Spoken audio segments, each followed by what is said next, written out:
I'm Lily Dowse, and this is Grand Voyager.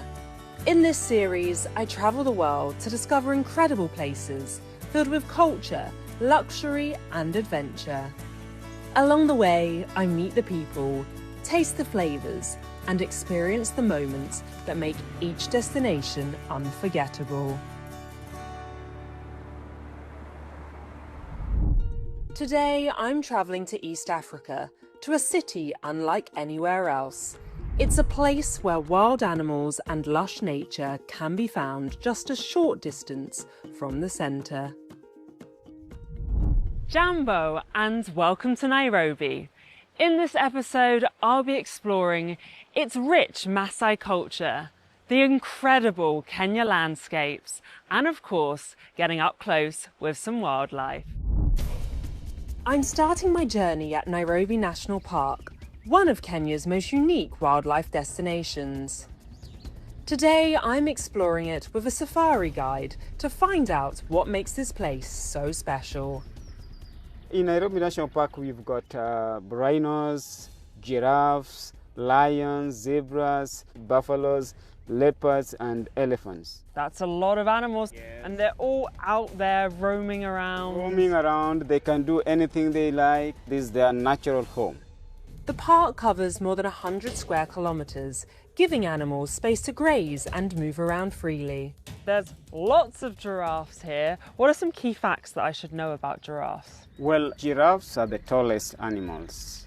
Maasai giraffes have got irregular patterns on the skin. We've got different kinds of antelopes. We also have the silver-backed jackals. There's everything here in Nairobi National Park. Yeah, actually, yeah. So much to see. Yeah.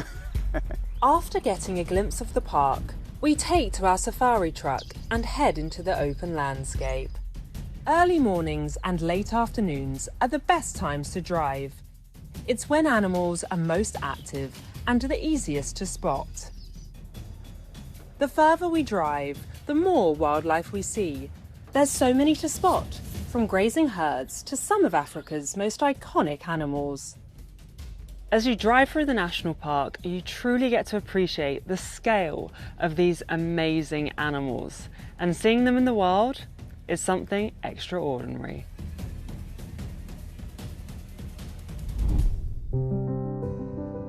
Following an unforgettable drive, we make our way to Ololo Lodge, where I'll be staying during my time in Nairobi.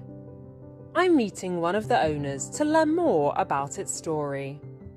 Welcome to Ololo. This is my family-owned and run lodge. We're right on the edge of the park, so it's pretty unique. You can come straight from the airport and within half an hour be with the animals and giraffes and rhino and lion. So yes, we're pretty lucky. After meeting Jim, I take some time to explore the lodge on my own. Surrounded by nature, it's a calm and peaceful escape from city life. Once an old Kenyan home, the lodge was renovated and extended. Each room has its own character, giving it a personal feel. The lodge also has a working farm, where food is grown and produced for the on-site restaurant. So here we are on the farm, surrounded by different animals, your livestock.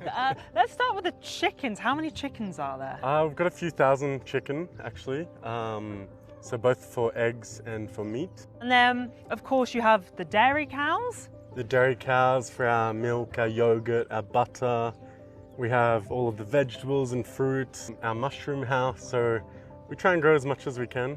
The farm is just a small walk from the lodge and is full of free-ranging animals.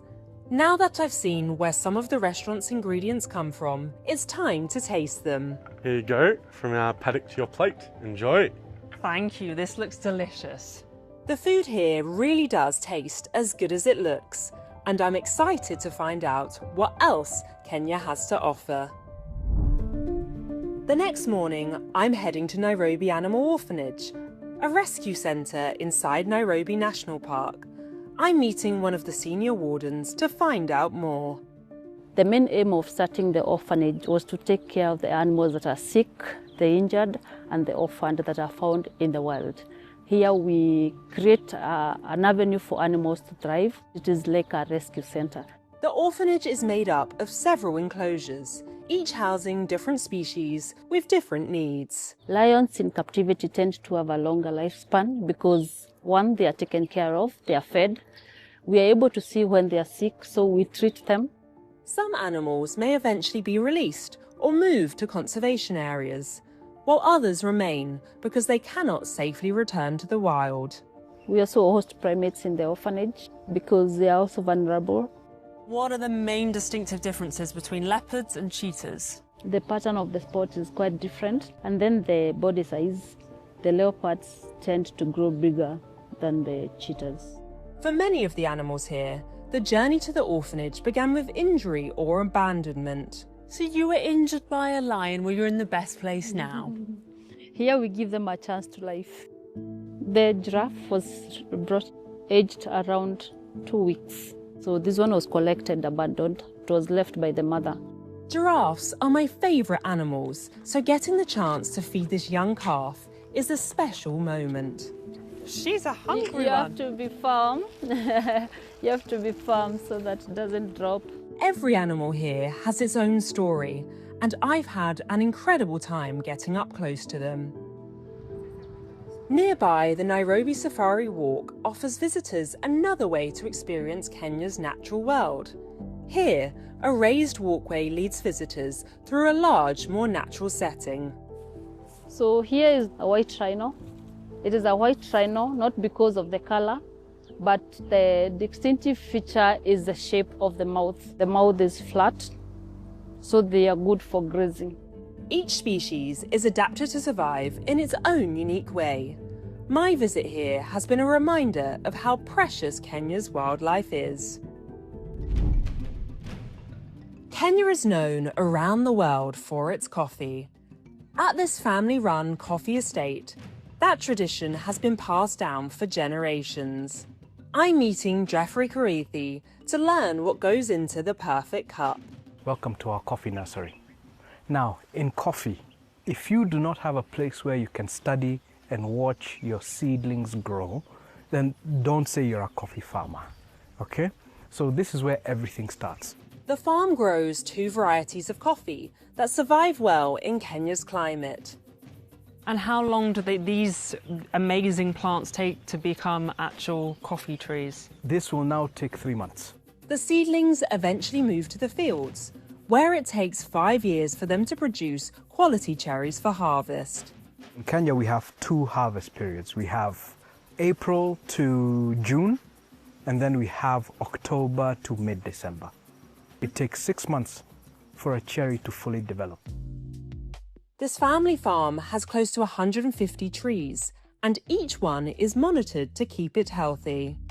So we've walked around the farm a little bit, and as you've seen, some trees have some ripening cherry happening, okay? But it's not a lot. So if you're just picking maybe 10 kilos in a day, we lay it out to dry. Yeah. This takes about 28 to 30 days to dry, and then we'll call it mbuni. Okay, it's the worst, it's the real bottom quality. You can even see some of the cherries are small. These lower grade cherries are usually more acidic than those picked during the main harvest. To understand more about the quality of the beans, I'm joining the farm's tasting specialist to try some of the coffee myself. We begin by smelling the freshly ground coffee. The tip of our tongue is where we taste the sweetness of coffee. Then the side of our tongue is where we taste the acidity level. Then the back of our tongue is where you taste the bitterness of your coffee. Coffee tasting helps the team decide whether the batch is ready for approval. After the tasting session, I get to experience the beans in a different way, with coffee-infused dishes at the farm's restaurant. Coffee really is at the heart of everything here. Close to the city centre is another place full of creativity. A workshop where clay is transformed into Maasai-inspired jewellery. I'm meeting one of the local artisans to find out more.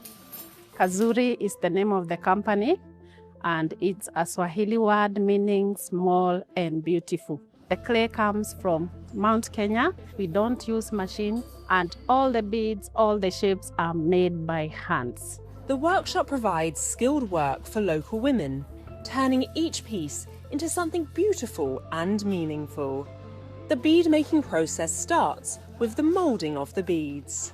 After making the beads are fired for 8 hours. Now the ladies start putting the beautiful patterns, the gorgeous colors, and when they are working on the beads, they are very happy. As I'm shown around the different stages of production, I see how much effort and attention to detail go into each piece. And I even get to try some of the finished designs myself. Beautiful. See, this is what my outfit was missing all day. After touring the workshop, it's time to get hands-on. And I start by choosing my beads. Okay, this is where I get creative, right? Yeah, you need to be creative. These are so gorgeous. Yeah. We arrange the beads into a bracelet design and add the string that holds it all together. It's a delicate process that needs steady hands and an eye for detail. I'm very happy with that. It's beautiful how it's worked out, and the beads look amazing. To end my time here in Kenya, the ladies perform a traditional Kenyan dance, and I can't help but join in. Kenya really is a special place, full of colour and creativity. It's an experience I won't easily forget. As my adventure draws to a close, I look back on a trip full of special memories. What an incredible experience here in Nairobi. From spotting animals in the wild to tasting Kenyan coffee and embracing Maasai culture. There's still so much to explore, but now time for my next adventure.